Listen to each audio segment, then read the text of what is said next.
Merci Anne, bonjour à tous. Merci, pour l'invitation et merci beaucoup pour l'organisation. Moi je suis donc, anesthésiste réanimateur au CHU de Grenoble et on va se partager avec, l'autre Alexandre, une présentation sur cette thématique. Donc j'ai quelques liens d'intérêt, mais en l'occurrence pas avec la récupération du sang en opératoire. Et puis, finalement, on va s'inscrire dans une problématique assez large et très à la mode, qui est celle de la gestion du capital sanguin. Alors les Canadiens, ont une expression que je trouve assez, jolie, c'est la gestion personnalisée du sang. Et puis, bien sûr, on utilise aussi souvent le terme anglo-saxon de patient blood management.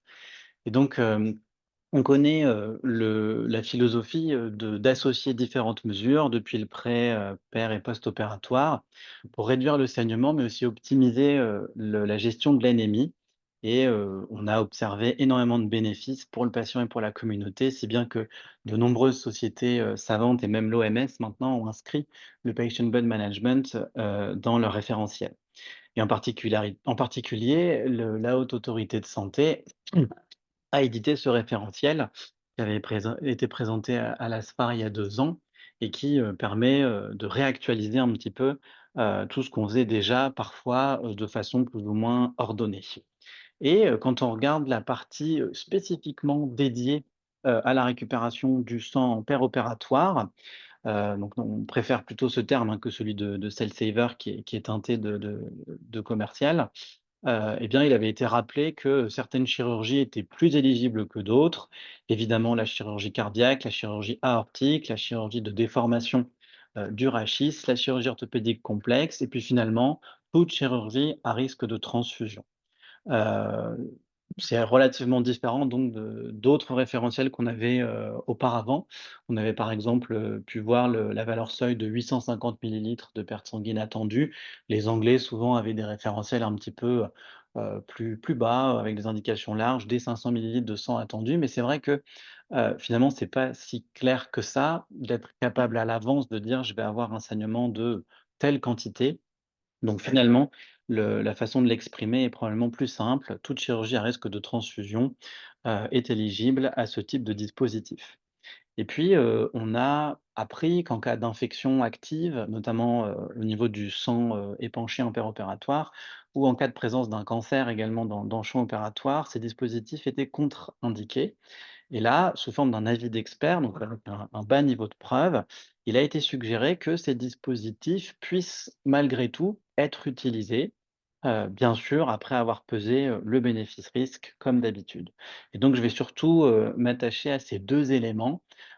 Qu'est-ce qui permettent de penser qu'en cas d'infection ou de cancer, on peut utiliser ces dispositifs? Et on va commencer avec le cancer. Alors il y a beaucoup d'études avec un faible nombre de patients, des études, plutôt, un peu expérimentales, et j'en ai choisi une asiatique, 1°, parce qu'elle est relativement récente et puis deuxièmement parce que la diversité, des tumeurs est très importante dans cette étude. Souvent on reproche aux études, récupération du sang et cancer: «Ah oui, mais vous n'avez regardé qu'un seul type de cancer et donc les cellules ne sont pas du tout comparables à un autre type de cancer». Et ici, c'est un travail chez, 20 patients opérés d'une chirurgie rachidienne, pour des métastases osseuses et les primitifs sont très variés. Vous voyez, il y a de la tumeur pulmonaire, de la tumeur digestive, de la tumeur, glandulaire et autres. Et c'est, une étude assez exploratoire, hein, finalement, où on va, recueillir et compter le nombre de cellules tumorales à différents stades de l'utilisation, de la récupération du sang en opératoire. Ce qui est figuré en bleu sur le graphique avec le chiffre 70, c'est une ponction veineuse avant même que, le patient bénéficie de son anesthésie générale. Ce qui nous rappelle que chez des patients, notamment métastatiques, il existe une circulation, de cellules tumorales, en permanence. La deuxième partie du compte des cellules tumorales, c'est vraiment dans le champ opératoire, avant que ça arrive dans le bocal, du cell saver. Il y a évidemment un petit peu plus de cellules tumorales et puis au fur et à mesure qu'on progresse dans les étapes de centrifugation, de lavage et d'utilisation d'un filtre leucocytaire qui était utilisé dans cette étude, on voit une diminution, mais certainement pas une disparition complète des cellules tumorales. Alors en fait, ça veut juste dire que, bah, on va réinfuser ou rétransfuser des cellules tumorales. La grande question, c'est est-ce que les cellules tumorales qui sont retransfusées, sont viables? Elles le sont probablement pas, parce que ces auteurs-là ne les avaient pas qualifiées, mais dans d'autres travaux, on a, pas mal d'arguments pour penser que, ces cellules ont complètement perdu leur potentiel, métastasogène. Et puis, bah, quand on regarde finalement sur, une compilation de plein d'études, plutôt observationnelles, ce qui se passe quand on utilise le cell saver en chirurgie carcinologique, vous avez ici une méta-analyse regroupant 34 études et on va comparer des patients qui vont avoir l'utilisation, du cell saver avec systématiquement, la retransfusion, comparé à des patients qui n'auront pas de cell saver et parmi ces patients-là, la majorité quand même, 4 000 sur 5 000 avaient une transfusion, allogénique et en fait, quand on regarde à distance, alors le moment d'évaluation était variable selon les études, c'était majoritairement à 1 an.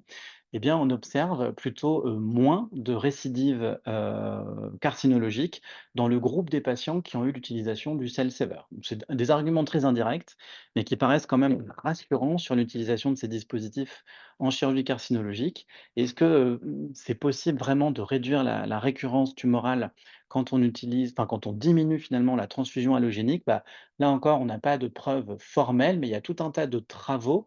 Ici, j'en ai choisi un, dans les cancers du pancréas, qui montre que, bah, la transfusion pourrait, par des phénomènes de perturbation immunologique, notamment sur les lymphocytes, natural killers, augmenter le risque de récidive tumorale à distance.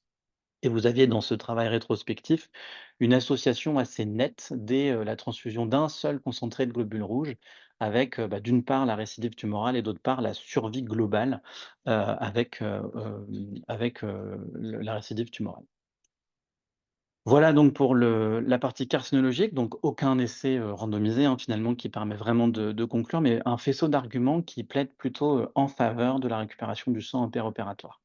Et qu'est-ce qu'il en est de l'infection? Eh bien, on revient encore sur des arguments indirects. Premièrement, le fait que la transfusion pourrait être associée à, des infections du site opératoire.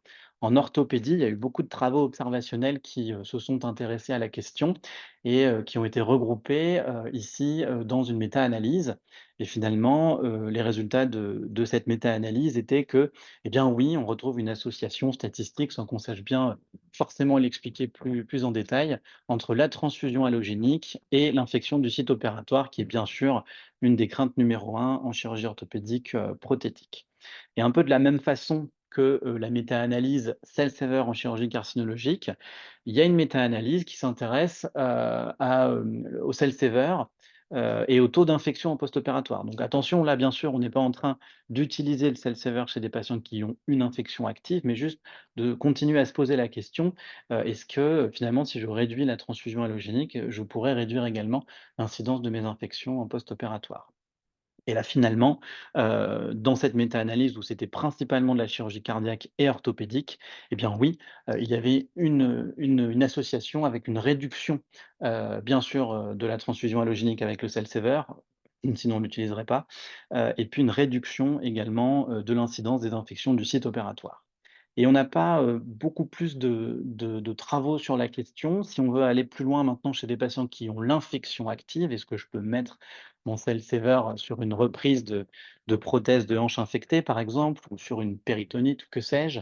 Eh bien là, on n'a que des travaux très fondamentaux finalement, qui vont s'intéresser à regarder la performance des dispositifs de récupération du sang sur l'élimination des cellules bactériennes. Et là, la solution vient quand même probablement des filtres leucocytaires, parce qu'autant on peut discuter sur la taille des cellules tumorales, autant en général, la taille des bactéries est quand même bien supérieure aux 40 microns, des filtres leucocytaires. Et si vous avez une étude, où on a inoculé dans des concentrés, de globules rouges différentes souches bactériennes, en l'occurrence de l'Escherichia coli, du Staph doré, du Pio et du Bacteroides fragilis. Et puis on va, recompter, ce nombre de colonies, bactériennes au fur et à mesure que le dispositif avance dans ces étapes et à la fin, eh bien on réduit de 95 à 100 finalement la quantité, d'éléments bactériens, qui étaient présents, au départ.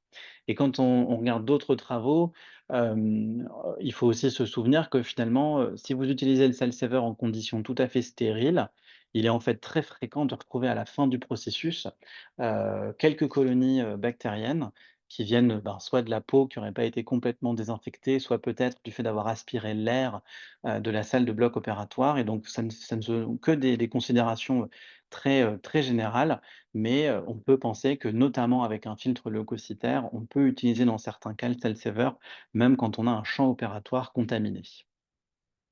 Voilà, donc vous avez vu, hein, c'est vraiment un niveau de bas, un bas niveau de preuve, pour justifier cette utilisation dans le cancer et dans l'infection. On a beaucoup d'arguments indirects quand même pour penser que diminuer la transfusion allogénique a un impact bénéfique sur le devenir infectieux des malades. Et donc, moi je suis plutôt, sensible à cette nouvelle formulation qu'on peut utiliser les RSPO pour toute chirurgie à risque de transfusion sans forcément discuter d'un seuil. Est-ce que c'est 300? Est-ce que c'est 500? Est-ce que c'est 850 millilitres de perte sanguine attendue?